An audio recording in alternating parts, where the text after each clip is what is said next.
So if you clicked on this video, chances are you are the eldest daughter or the only daughter for that matter. And you have been dealing with an immense amount of pressure to be extraordinary, to be the picture of perfection. And I'm here to tell you, you don't have to do it all. So I'm the eldest daughter, and I have throughout my entire life just had this constant pressure to have my life all together at all times. And it is just so unnecessary to have this amount of burden on your shoulders constantly weighing down on you. When we are first born, our parents have such high expectations as to who we should be. This is a culmination of their entire lives, and everything that they have failed to accomplish in their life, they're now expecting us to do. It's like they're living out their life vicariously through us. And we are a sort of reflection of them, of who they are as people. If we're successful, that means that they're successful. We constantly have to set a good example for our younger siblings. Whether it's conscious or not, there is an extraordinary amount of pressure to be perfect all the time and to have all the answers. And over time, what can happen is that you internalize this constant need for perfection, and what you start to believe is that you are not good enough as you are now, that you constantly have to change, that you constantly have to strive to be successful because who you are right now is just not gonna cut it. It's not good enough. You're always striving to be better. You're always striving to grow, to heal, to just have it all figured out. And what I've come to realize is that this is not a healthy form of motivation. Rather, it's more so an escape. I've started questioning myself now. What am I trying to escape from? I've started to realize it's because I don't think I'm good enough. And it really reflects this inner dialogue that's been playing over the years that I'm not good enough as I am right now. I don't deserve to be loved as I am now. I always need to be working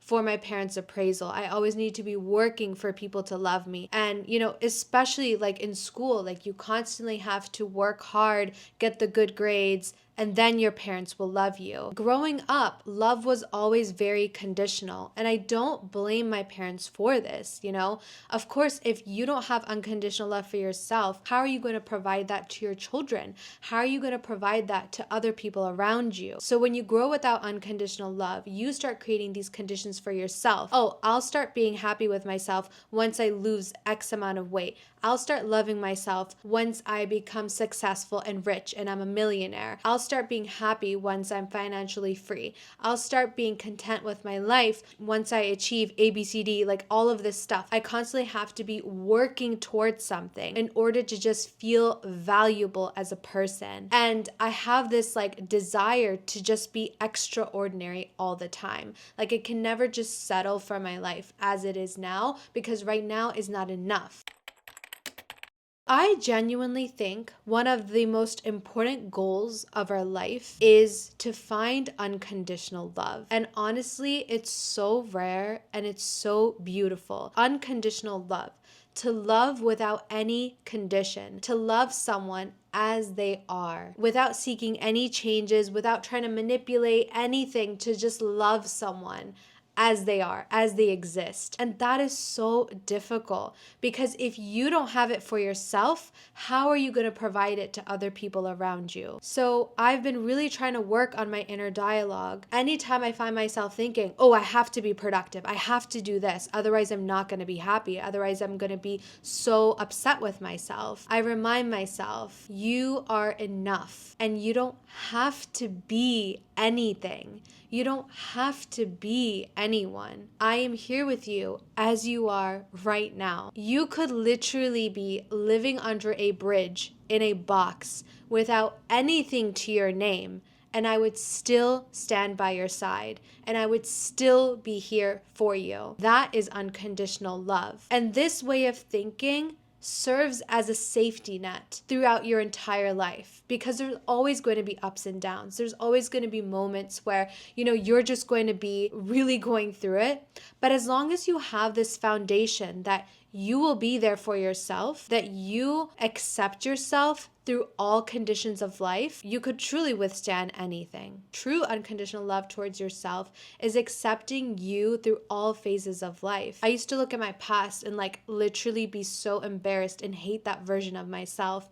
But now I have so much love for that girl, because had she not gone through what she had, I wouldn't be here today. I had to go through that. I had to be that type of person in order to become who I am now. The thing is, anyone can love themselves on good days, when things are all working in your favor, when you wake up early, when you're productive, you go to the gym, you journal, you meditate, you literally do it all. It's so easy to just have a good day and be happy with yourself.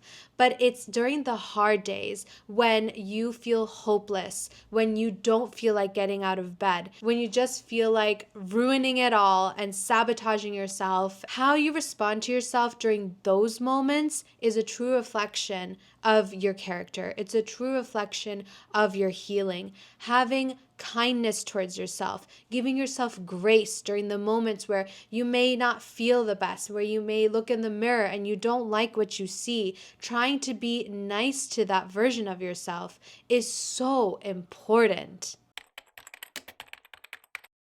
If someone can listen to how you speak to yourself, what would they say? Truly analyze your inner dialogue. How do you speak to yourself? Do you constantly have negative thoughts towards yourself? Most of us do. It's a fact. But the thing is, we have to realize that these thoughts are not reality. And ultimately, we are in charge of what thoughts we're going to pay attention to. There's always going to be this negative chatter going on in your head. And most of it, unfortunately, was formed throughout childhood, usually by our caregivers, but it could be through other people in our life that have said negative things about us, that have put conditions on our love. And we tend to just repeat this throughout our entire lives over and over. But ultimately, you are the one in charge. You get to decide which thoughts you're going to pay attention to. The thing is, when you have unconditional love for yourself, it pours out of you and it inspires other people to love themselves too. A lot of people think that having love towards yourself or speaking highly about yourself is like selfish. If that's what you want to call it, then so what? Be selfish. But if you can't take care of yourself, if you can't love yourself, how are you going to show up for others? It's impossible to. That's why when I now interact with people and I'm like making friends and stuff, the first thing I look for is, do they respect themselves? Do they love themselves? Do they speak highly about themselves? Because if they don't, they're not going to respect me. They're not going to be able to love me. It's like your patient zero. It starts with you. If you can't do it for yourself, you cannot provide it towards other people. Dear eldest daughter,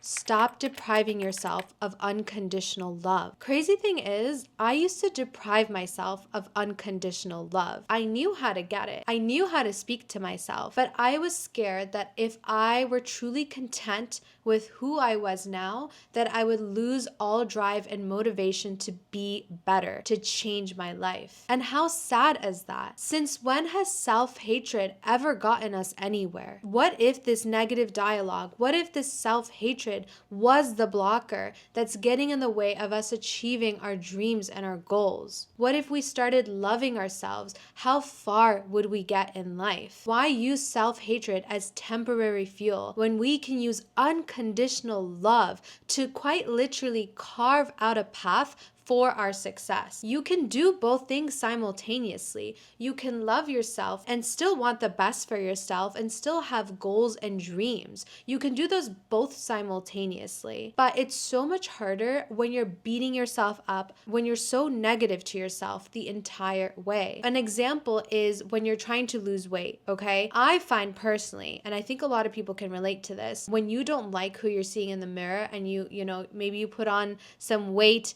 and you're just like so angry with yourself and you deprive yourself and all you can think about is your weight and all you can think about is food, you actually gain more weight because you're like only thinking about that all the time. You have such negative energy around the concept of weight and how you look like. You know, you're just like miserable, you're depriving yourself, and then maybe you might even binge because of that. And all the stress even all causes you to actually gain weight. So it's actually quite paradoxical. When you start hating yourself, you actually get further away from achieving your goals. Whereas when I look at myself with love and I have such respect towards myself, I naturally just eat more healthy. I naturally move my body because I want to, because I love myself, because I respect myself. And so naturally, I just like lose so much weight. When you approach things with love, when you start letting go of control, things just naturally fall into place. That happens with almost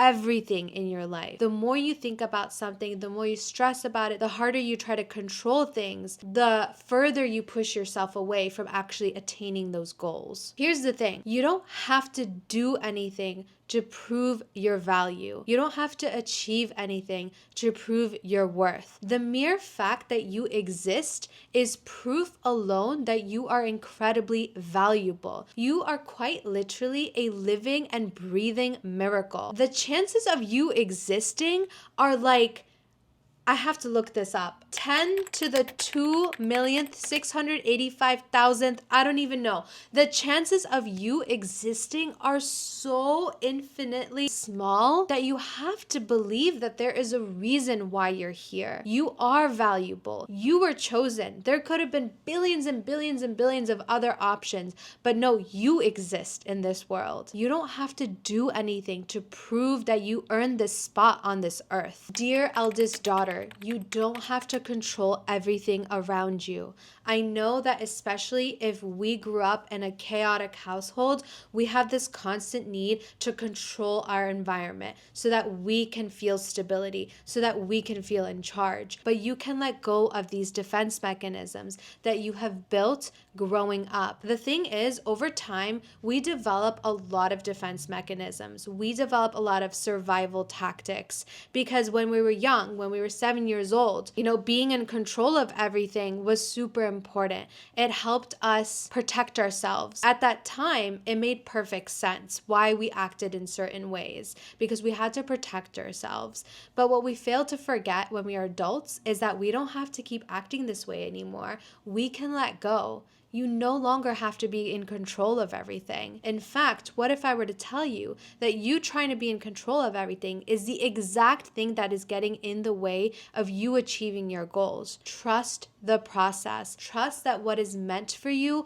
will always work out for you. And no matter how much you try to change things and control things, if something's not meant for you, it will not work out. And the faster you understand this, the easier you will go through life. Because I was one of those people who felt like I just had to be in control, that I had to force things in order for it to work out. And what I realized is when you keep getting these signs over and over, this is not meant for you, this is not meant for you, and you keep trying to defy it and you keep trying to make it work, it will literally be snatched from your hands. And that is a sign. It is a sign from the universe, from God, that this was not meant for you. And so accept that and just let go of this constant burden on your shoulders that you have to work so hard for things to work out for you. Like, it is already written. It will already happen. You don't have to work so hard. Have you ever thought that these dreams, these desires you have, maybe it's because a future version of you has already achieved these goals and she's just waiting for you to get there? Dear eldest daughters, you don't constantly have to carry the weight of the world on your shoulders. You are allowed to mess up. You are allowed to be imperfect. You don't have to have everything together all the time. You don't have to be strong all the time. Allow yourself to simply go through life. It's all of our first times being human beings. And let me tell you, being a human being is an incredibly difficult experience, and no one really gave us a guidebook as to how to do this. It's like we are this soul that gets dropped into a human body within this certain given family, within this certain time in the history of humanity, and we are told to just exist with all these complicated emotions and trauma and difficulties that we have to go through life. It is not easy, and you are allowed to slip and fall. You are allowed to mess up and give yourself grace when you fall. Dear eldest daughters, stop abandoning yourself. Imagine yourself when you were 7 years old, and imagine telling her that she's not good enough as she is, that she needs to lose weight, that she needs to be rich, she needs to be pretty in order for her to be loved. Every time you tell yourself that you're not good enough as you are, you're abandoning yourself. You're betraying yourself. What if you're just good as you are? What if you're worthy and you're lovable as you are right now? That doesn't mean that you can't strive to be better and change,